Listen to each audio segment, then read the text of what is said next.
Valorant is the latest first-person shooter from Riot Games. Unlike the unwashed masses, I was able to get in and play the closed beta for Valorant. And by get in, I mean my friend Justin was ever so gracious enough to let me play the game for a few hours and give my thoughts and opinions in this video. So thank you, Justin, for that, and thank you, Phil, for paying Justin to convince him that he should let me do this. Now, I'm not a negative Nancy, so I say we start this video by talking about the positive aspects of Valorant. The game, while in this beta format, was only a 3.3 gigabyte download. That is a wonderfully small file size for a modern AAA shooter. The game looks good and plays good. I didn't run into any bugs or glitches or anything of the sort, visually or mechanically. Gunplay is solid. If I think I'm gonna hit a shot, I hit it. If I don't think I'm gonna hit a shot, well, then I still took it anyway and I missed. The map design, in terms of functionality anyway, is also very good. Despite what the art style might incline you to believe, this is a pretty well thought out game in terms of mechanics and functionality. I want to assume that everyone has played Counter-Strike at some point in their life, but I know that that's not true, so I'll give you a rundown of how things work. A game of Valorant is a best of 25 rounds. Each round consists of an attacking team trying to plant a bomb and a defending team trying to defuse said bomb or prevent said bomb from being planted in the first place. Each team is 5 players. At the beginning of every round, you have to buy your weaponry and your armor. Where the game differs from CSGO, however, is in its abilities. Each agent, as they're called, has a certain set of abilities that can be purchased alongside weaponry at the beginning of every round. One of my biggest concerns with Valorant was that the abilities weren't going to be well balanced, and, well, I can't say it's perfect, but a lot of them are pretty well balanced. I mean, I don't know any game that's really gonna get the bubble in the center there, so don't really worry about it. On a fundamental level, Valorant is fine. Where I take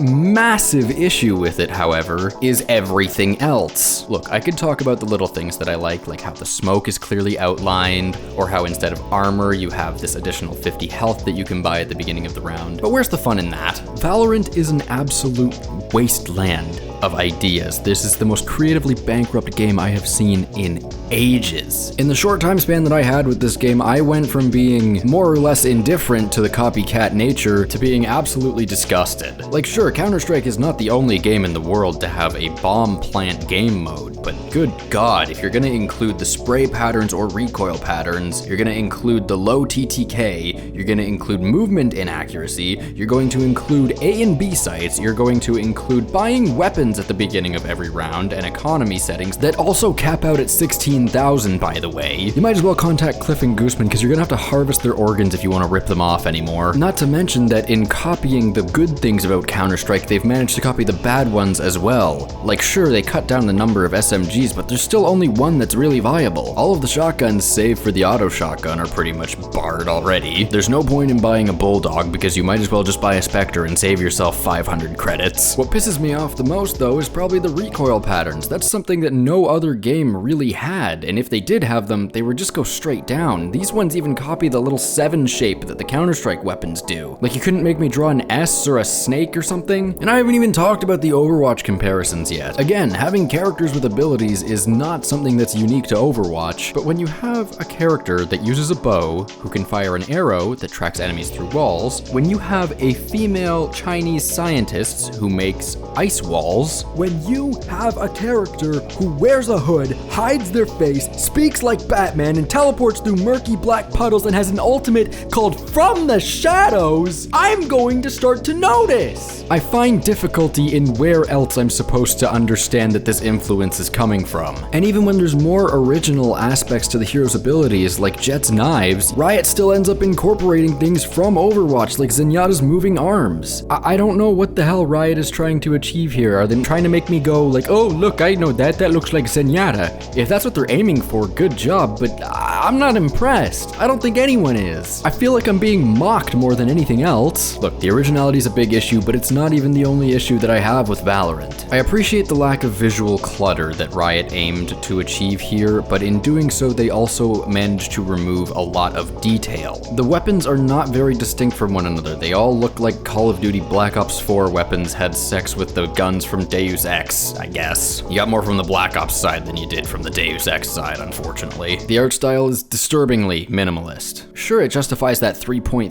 gigabyte download, but in the process it removes most memorable aspects. The characters are just about the only thing I really remember about the game's design. And even then, when I think about them, I'm just pissed because of how much they rip off other games. Listen, I am a creator, and because I am a creator, Things like this bother me. It's the same reason that I refuse to listen to Greta Van Fleet. Why would I do this when it's so obvious where your inspiration is coming from and it's been done better by those individual inspirations? As much as it pains me to say, Valorant is fun, and because it is fun and because it is free to play, I think this is going to gain a lot of traction. I'm not going to be happy about it. I'm not. This sheer level of creative bankruptcy should not ever be rewarded, but it is going to be. And while I say Valorant is fun, I can't see myself returning to it much. Everything available in Valorant is available in another form in another game. Is it enjoyable and will I play it if my friends ask me to? Sure. The game is competent and I don't hate it. Am I going to go out of my way to play Valorant on my own?